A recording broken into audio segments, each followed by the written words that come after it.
So, praise be Maganda to na naman God. ang boses. Hallelujah. Talagang mahal na mahal ng Diyos ang pamilya natin. Natatandaan niyo pa ba ang ibig sabihin ng home?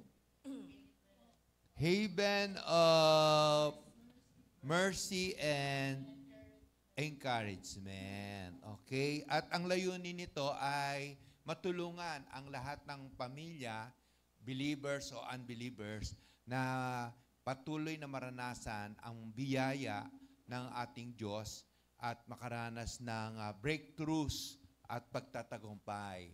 Kamusta na po ang pamilya nyo? Okay naman po ba? Yan. Huwag po tayong titigil na ang buong pamilya natin ay hindi maligtas. Kailangan patuloy po natin ang kininyong pangako ng Diyos sa Acts 16:31. Kapag tayo ay sumampalataya, tayo at ang buong pamilya natin ay maliligtas. So katulad kami, parehong pamilya namin ay ligtas na. Amen. So bagamat wala, siya may mother pa, pero naging active naman yung daddy niya every Sunday nadalo. At yung kapatid niya, si Winnie, ay ganun din, kaya lang nasa Panginoon na rin. Kami din family, tatay, nanay ko, at si Kuya Boy, bago sila kinuha, naging aktibo sila sa Word of God. So, ngayon po, Mama Sint, ano ba ang atin? Atin. Amen. Magandang gabi po sa bawat isa. At ayun, ating pong pag-aaralan ngayon, tayo po ay nasa day 35 na. At ang ating pag-aaralan po ngayon ay ang Love is Accountable. Accountable. Ano ba ang pagkaunawa natin sa salitang accountable? Para ba sa mga accountant yan? At may accounting? Pag sinabi ang pag-ibig ay accountable, ibig sabihin ang pag-ibig ay may pagsusulit. Yes. May pananagutan sa Diyos. Yes. No? Ang pag-ibig ay mapagsulit.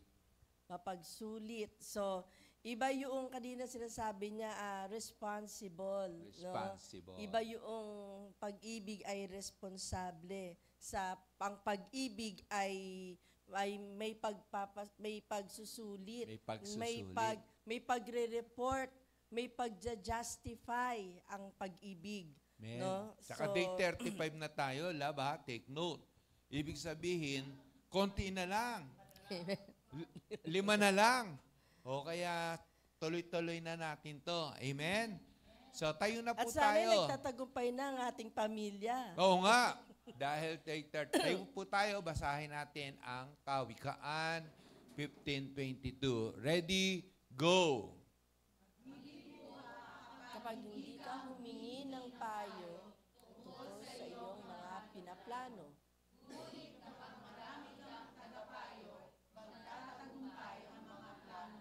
Yeah, pray ka na Amen. muna, love.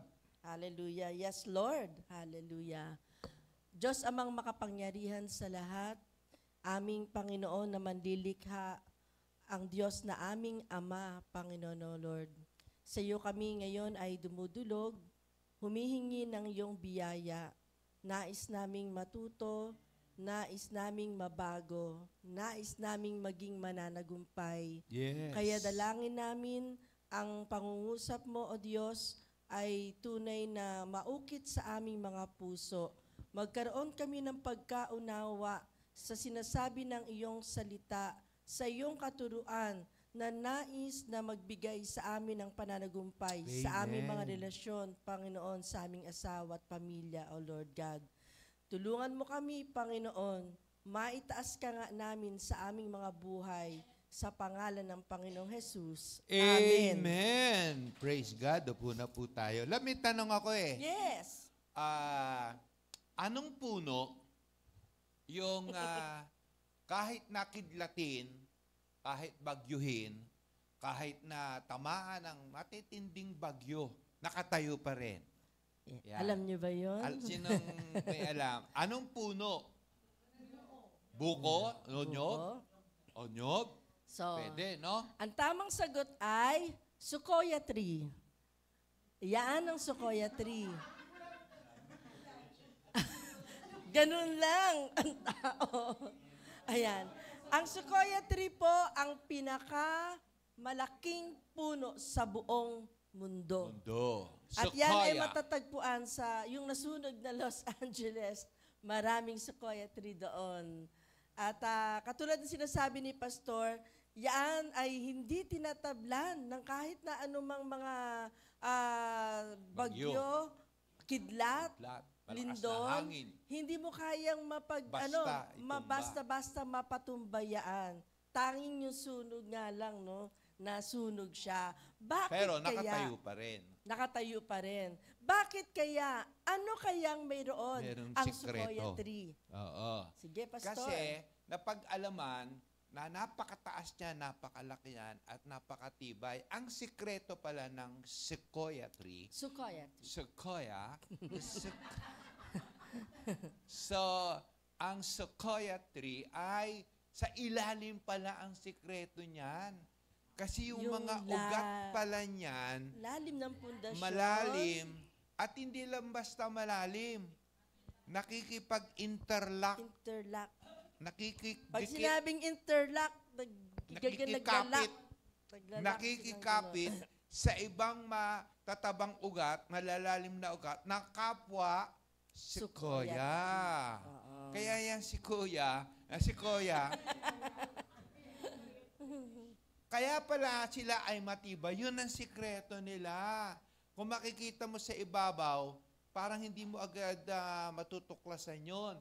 Pero nung pinag-aralan, ang tibay pala nila ay kapit-kapit sila doon sa ilalim. At nagtutulungan silang maging matibay at magpatuloy. Yung pala yun, love. Ano naman ang kaugnayan yan sa pag-uusapan natin? Amen. Ang mag-asawa na most likely ay mga nagkakaproblema at mga most likely na parang mauuwi sa paghihiwalayan, Yun na parang mauuwi sa pagkasira ng kanilang pamilya, ay, ayan, sila ay malamang, kapag silang mag-asawa ay humarap sa problema na sila lang ay malamang na mabigo sa mga panahon na mabibigat na problema. Katulad ng sequoia tree.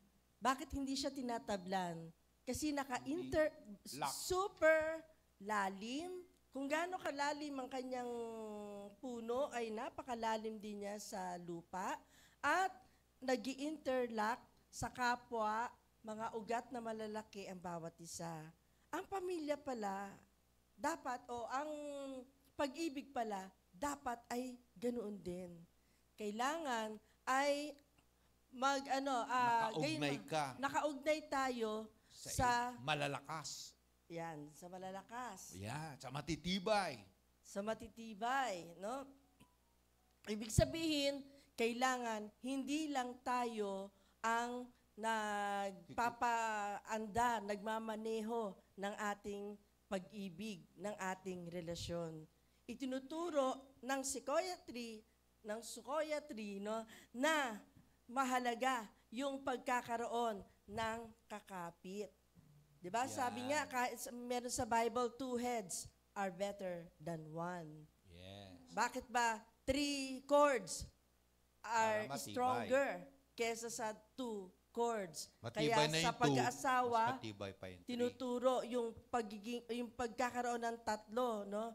Ang asawang babae, asawang lalaki, at ang Panginoon sa gitna. Kasi mas matibay. Napakahalagang tunay na ang mag-asawa o pamilya ay patuloy na naghahanap ng makadiyos na payo. Yan ang pinupunto dyan eh. Kailangan mayroon kang nakukuha na magandang makadiyos na payo, may maganda kang pakikipagkaibigan sa mga matatagal at sanay na. Sabihin nyo nga, sanay na. Sanay na sa larangan ng pagsasamang mag-asawa o yung mga tinatawag na kailangan makakahanap tayo ng mga mentors. Ano ba sa Tagalog ang mentors? Coach?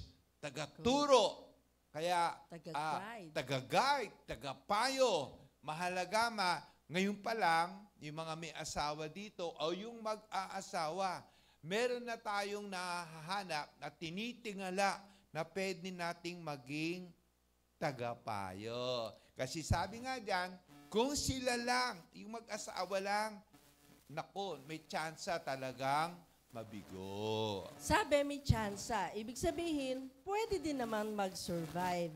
Kaya lang, bago ka makapag-survive, ayan, low-bat na. Yan. Pwede rin naman na mag-survive. Kaya lang, marahil bago ka makapag-survive, maraming pagsubok ang talagang dadaanan na ando doon yung laging muntik-muntikan na talagang hindi maging mabuti ang kalalabasan. Pero saan ba nanggaling yung mga matatagal na at mga talagang naging matagumpay na mag-asawa? Dumaan din sila doon, no? Pero bagamat dumaan sila doon, napagtagumpayan niya.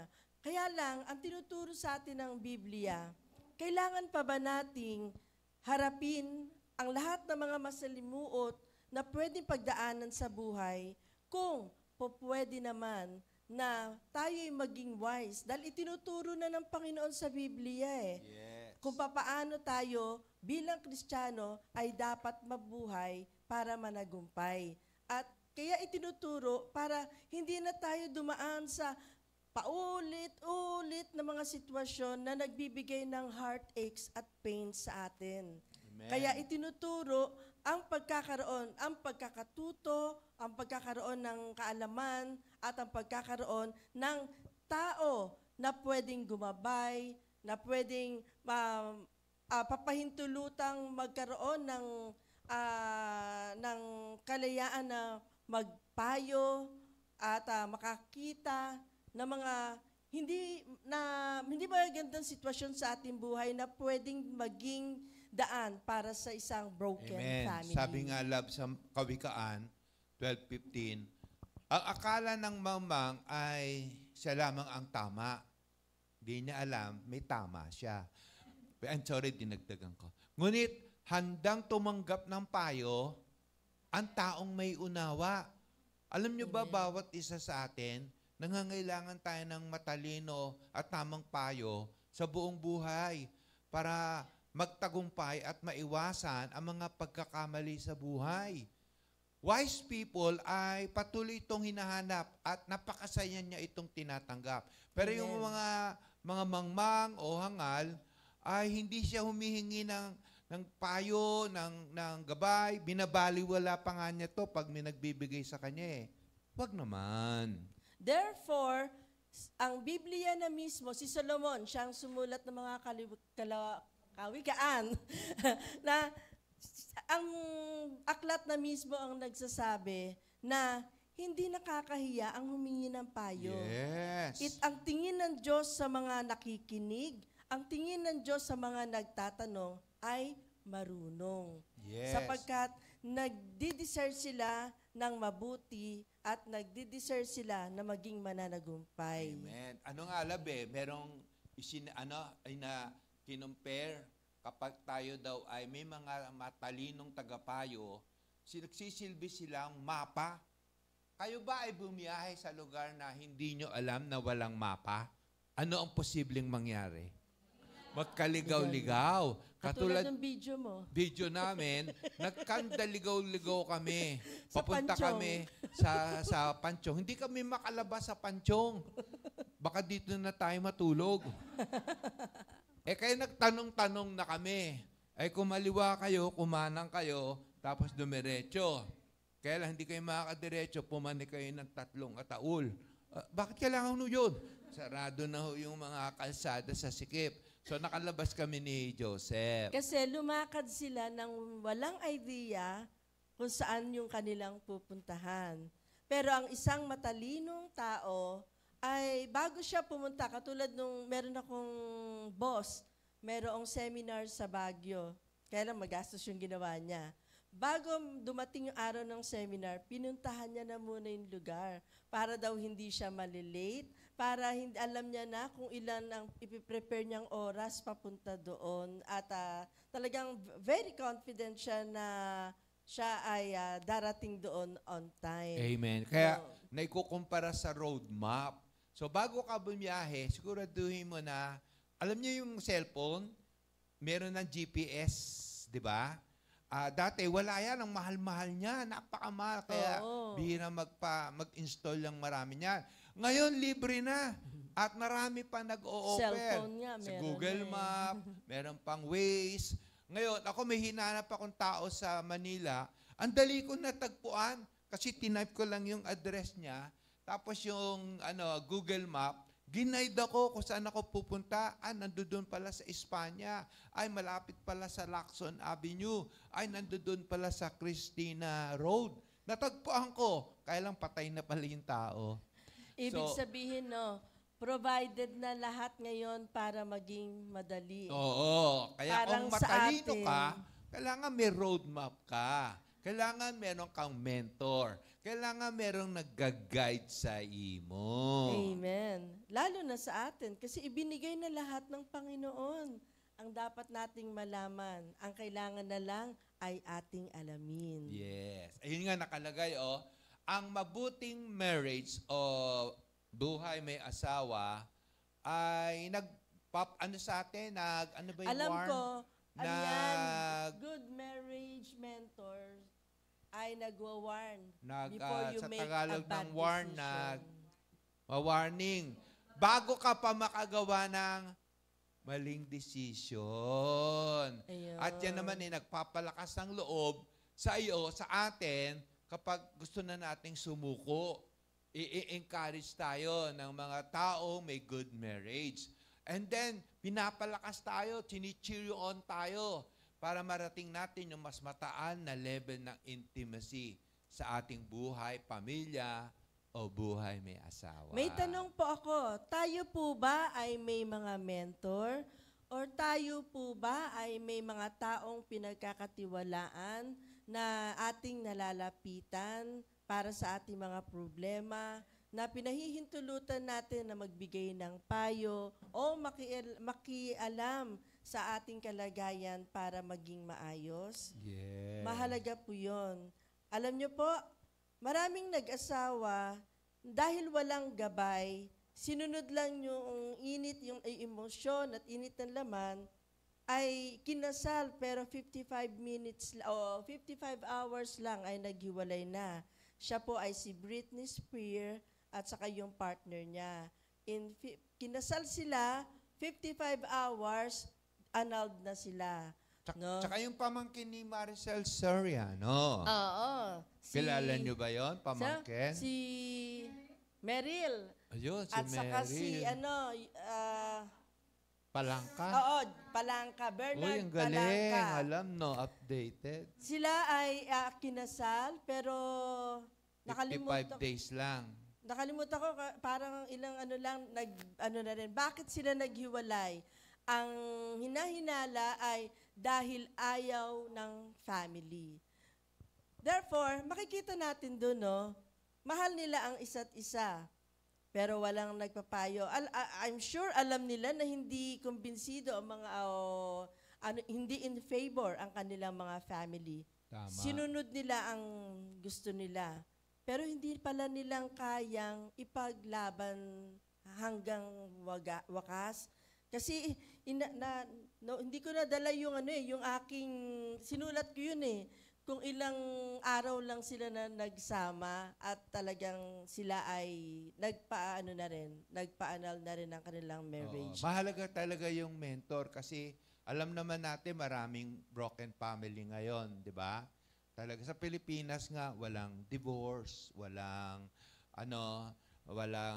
ganong klaseng batas, pero ang dami talagang nauuwi sa yung mga naghihiwalay. At ito sana ay maiiwasan Yes. kung nakahanap ng tagapayo ang Amen. sinuman. Kami ni Mama Cynthia, hindi porke leaders kami sa church, ay exempted kaming maghiwalay.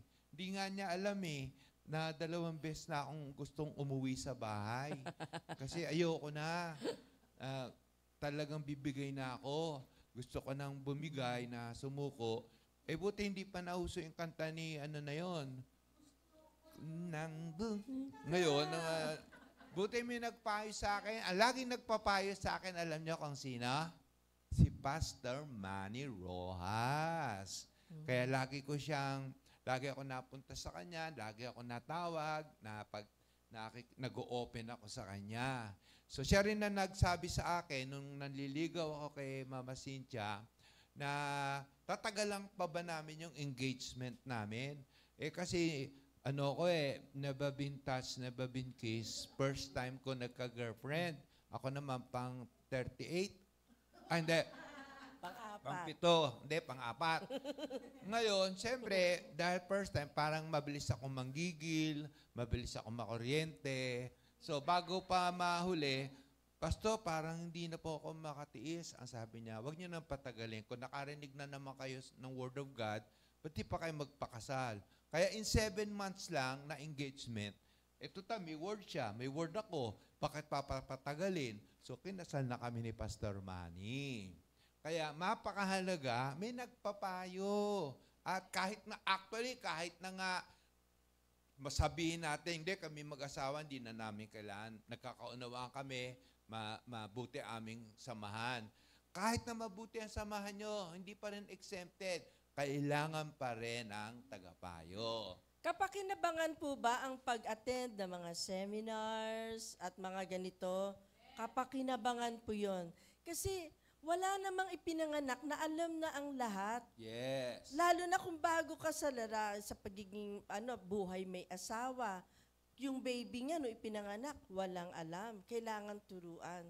Gayon din, lahat ng bago sa ating buhay, kailangan nating alamin, magkaroon tayo ng kaalaman. Kahit nga mga trabaho, hindi tayo pwede makapasok ng isang trabaho na hindi muna natin pag-aaralan kung ano yung ating gagawin. Ganon din po sa pag-aasawa, sa mga relasyon. Mahalaga, hindi natatapos ang pag-aaral. Kasi habang tumatanda ang tao, nag-iiba din po ang tao. Yung dating gusto niya, darating ang time, ayaw niya na. Ang kabataan, magulo, maingay, pero pag tumatanda, ayaw niya na maingay. Dito lang, doon na siya gusto niya, solo na lang siya. Yes. So, iba-iba ang style ng pakikipagrelasyon. Hindi puro kung ano ka noon, hanggang patanda na, iba ng yun pa rin ang expectation mo. Hindi po. Kaya ang pag-aasawa, ang relasyon, ay dapat araw-araw po yan tayong natututo at nag-aaral. Kaya mahalaga po ang Biblia kasi nandun na nakasulat. Yung maker natin, kumbaga, yung instruction na ng gadget, ng cellphone, di ba? Doon lahat, masisira yan kapag ganito. Maiingatan mo yan kapag ganito. Ganon din po sa mag-asawa. Kaya, bantayang mabuti. ugaliing magbantay. Ayan, ang mga sarili. Ibigin ang mag-aral, ang matuto. Wag tayong magmalaki na, hindi ko na kailangan yan. Matagal na ako sa relasyon. Hindi po. Isang araw, parang kay Job, bibigyan ka ng pagsubok. Hindi natin alam kung paano labasan. Amen. So, bantayan nating mabuti ang mga sarili, ang ating pamilya, lalo na sa mga maling impluensya. Amen. Maging maingat sa pakikinig sa mga payo. Ayan. Lalo na mula sa mga taong walang mabuting patotoo sa kanilang mag-asawa. Kapag humingi ka ng payo sa kanila, na kayong dalawang mag-asawa sa pamilya nyo, hindi na nagkakaunawaan, alam nyo ba ipapayo ng mga walang magandang patotoo? Hiwalayan mo na yan. Nagtitiis ka. Lumayas ka na. Hiwalayan mo na, maghanap ka na kung saan ka sasaya. Maiksi lang ang buhay, magtitiis ka. Ano ka, martir? Maghanap ka na, palitan mo na yan.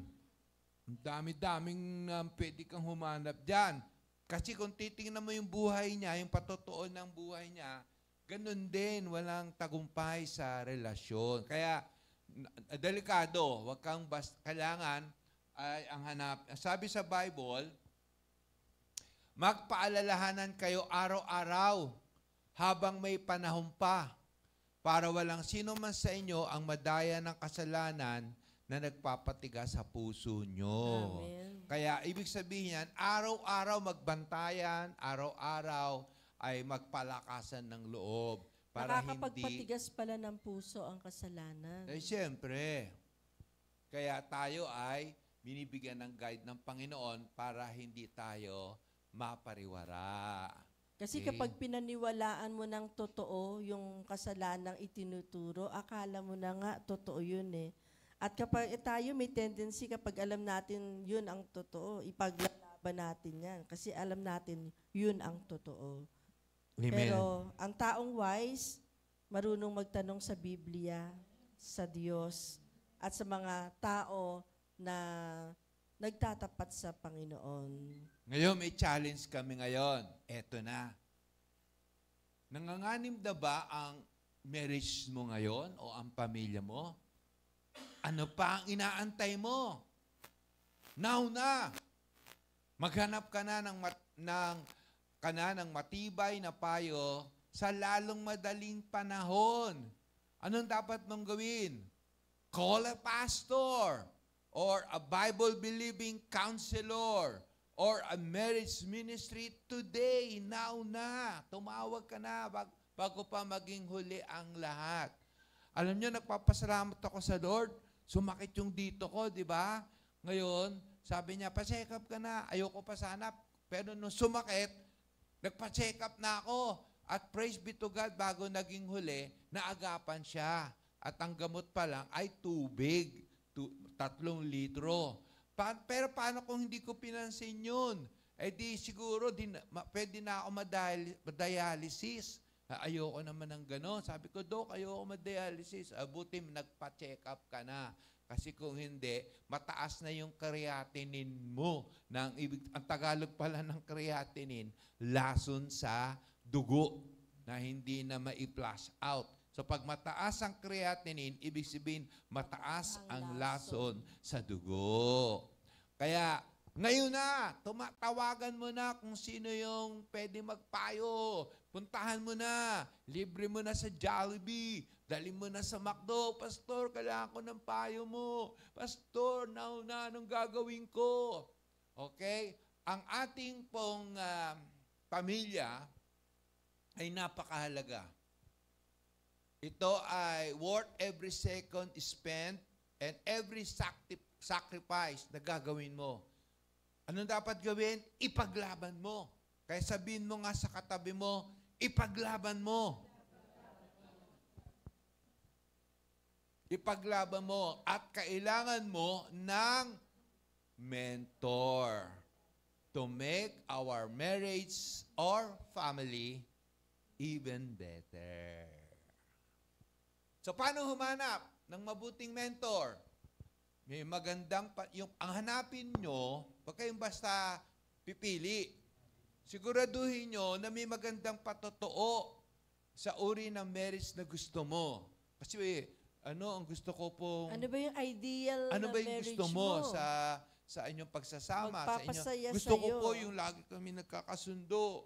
Gusto ko po yung lagi kaming masaya. Gusto ko po yung kami nagkakaunawaan. So, papayuhan ka. So, na palaging inuuna ang Panginoon, kailangan mahanap nating tagapayo. Number 1 si Lord sa buhay niya, sa lahat ng bagay. Hindi siya nabubuhay sa sarili lang niyang talino o opinyon. Sa halip ay laging salita ng Diyos ang kanyang pamantayan sa buhay. Yan ang magandang tagapayo. At natutuwa na laging magbigay ng payo sa iyo kung kailan mo kailangan. Tinawagan mo, sige, punta ka dito sa bahay. Sige, pupuntahan kita. Okay lang sa akin yan. Pastor, alauna ng madaling araw. Sige, bukas na lang. So, pwedeng mapili mo siya yung ano talagang gustong-gusto kang tulungan. Amen. Ang atin pong pinag-aaralan ay para sa lahat. Hindi may asawa ka, wala kang asawa, yan po ay mahalaga.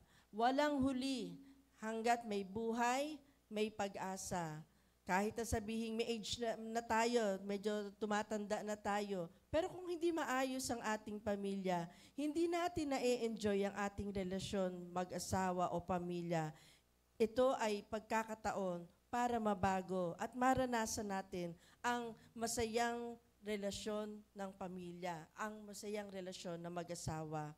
Walang huli sa Panginoon, Amen. walang huli sa nagnanais na maging maayos at masaya ang kanyang buhay. Yes. Ang kailangan lang po natin, manampalataya na ang tinuturong ito ng Diyos ay para tayo magkaroon ng masaya, pinagpala, at maayos na pamilya at buhay. Amen. Kaya, ano ba ang sitwasyon natin ngayon? Kapatid, better pray. Ask wisdom from the Lord. Amen. At wag natin tong pinakinggan, umuwi, wala lang. Walang babaguhin, walang i-desire.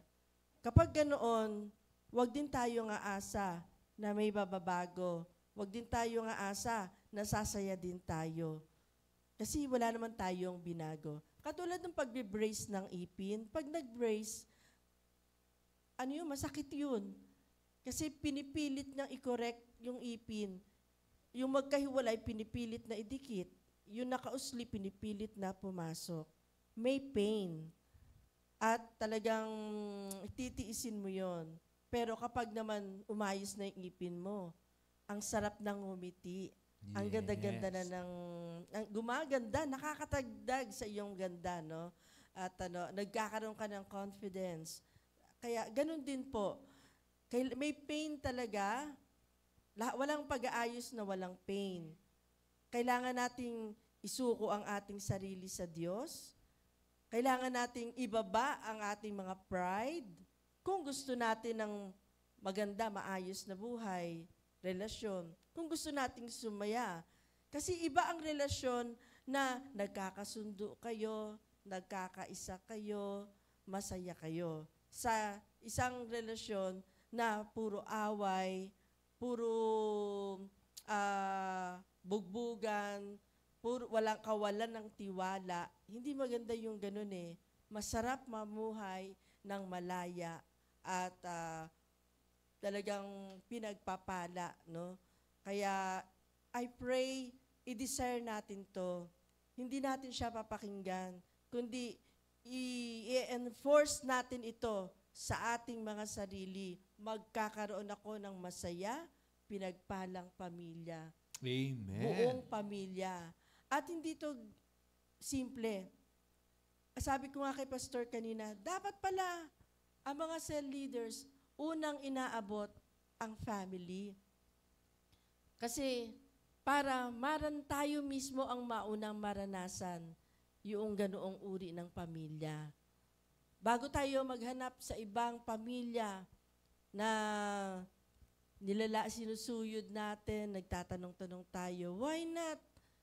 Pagtiyagaan natin talagang makakilala sa Lord ang ating pamilya upang doon pa lang ay ma-develop na yung maka-Diyos na pag-iibigan, maka-Diyos na paggagalangan, no? ng pagsusunuran. At pag malakas ang pamilya, malakas ang iglesia. May patotoo tayo. Kahit gumawa tayo ng cell group, may patotoo tayo kasi binago yung pamilya ko. At masaya ang pamilya ko ngayon, pinagpapala kami. Amen. Abutin natin ang ating mga anak, ang ating mga asawa, at hayaan natin magsimula sa ating pamilya ang maganda at pinagpalang buhay.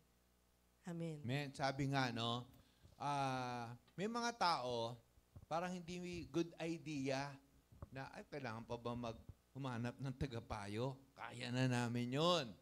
Ngayon, maaaring tanungin natin yung sarili natin. Bakit hindi masyadong maganda sa iyo idea na may tagapayo? Baka meron ka bang tinatago?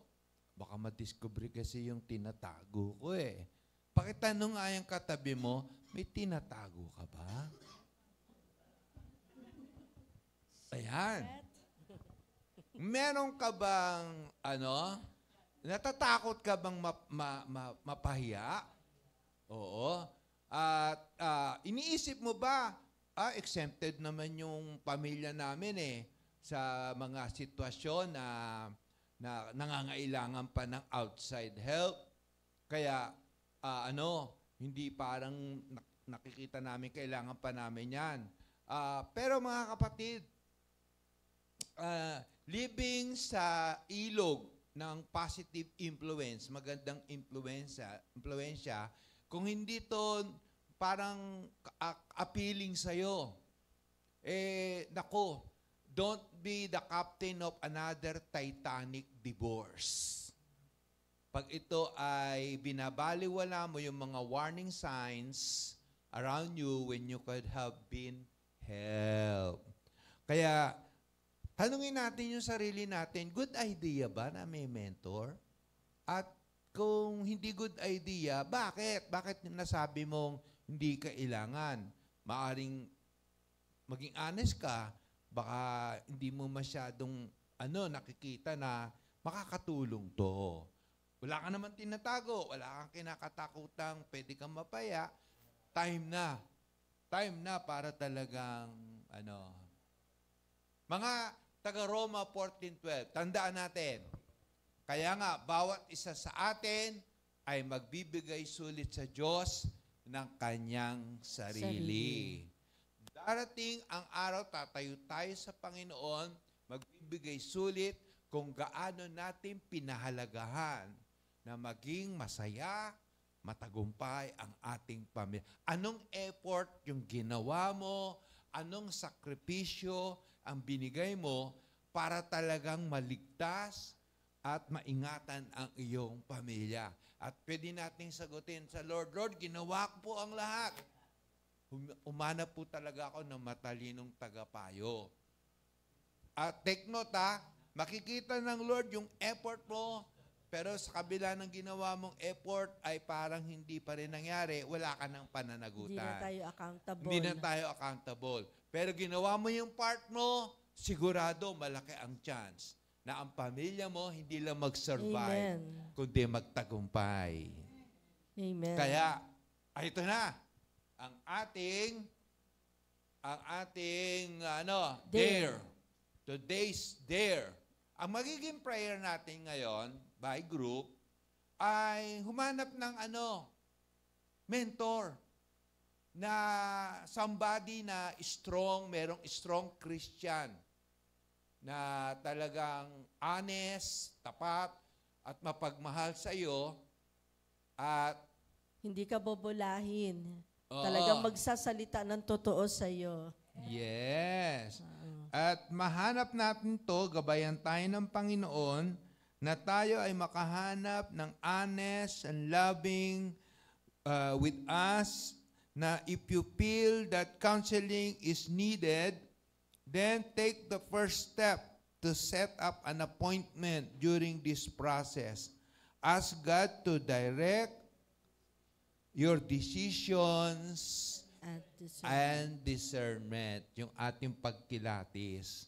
So, tayo po tayo. Tayo na po tayo. Talagang seryosohin po natin ito. Lalo na yun doon sa mga parang nasa sitwasyon sila na nakakaramdam sila ng medyo problema sa pamilya. Ito na yung, o kung wala namang may problema. Okay, sa mga kabataan. Na mga alam nila na sila ay, time will come, ay papasok sa isang marriage. Ngayon pa lang, ay maging matalino na tayo. Huwag natin unahin ang emosyon, yung nararamdaman nating kilig at saya kapag kasama siya. Kundi, ang unahin natin ay pakinggan ng Panginoon kung anong kalooban niya para sa atin. Amen. Sabi nga sa Kawikaan, mabibigo ka kapag hindi ka humihingi ng payo tungkol sa iyong mga pinaplano. Ngunit kapag marami kang tagapayo, siguradong magtatagumpay ang plano mo. Gusto ba nating magkaroon ng masaya at matagumpay na pamilya? Amen. Nagkakasundo? Yes. Then, pag-pray natin. Hanap tayo ng kapartner, katabi mo lang siya, o kagrupo mo, at sabihin mo sa Panginoon, Lord, tulungan mo kami magkaroon ng tagapayo. No. Kami po ni Mama Sin, pwede po kaming maging tagapayo. Pwede nyo kaming tawagan, pwede nyo kaming kausapin. At maging yung iba na nakakikitaan ninyo ng good example, na couple, na magiging kagaangan ng inyong puso, pwede nyo silang gawing tagapayo. Yes. God bless.